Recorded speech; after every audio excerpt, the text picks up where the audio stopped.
ఎవరు నాయనా నీవు? ఎందుకింత ఆవేదన పడుతున్నావు? జీవిత పరమార్థం తెలుసుకోలేక ఆర్తి పడుతున్న అనుభవం.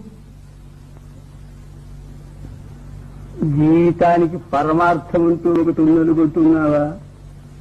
లేదా స్వామి,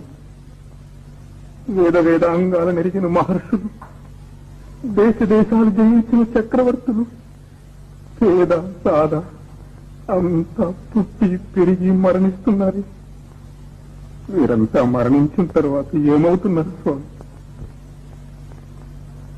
పిచ్చివాడా, లోకమంతా ఈ శరీరంతో జీవించి సుఖించాలని తాపత్రయపడుతుంటే మరణించిన తర్వాత ఏమవుతారనే విచారం నీకెందుకు? ఆ విచారం వదులుకో. నీకు అష్టైశ్వర్యాలు కలిగే మార్గం చూపిస్తాను, అనుభవించు. వద్దు స్వామి, అవన్నీ అనుభవించి క్షణికములని క్షుద్రములని తెలుసుకున్నాను. వాటిపై నాకు వాంఛ లేదు.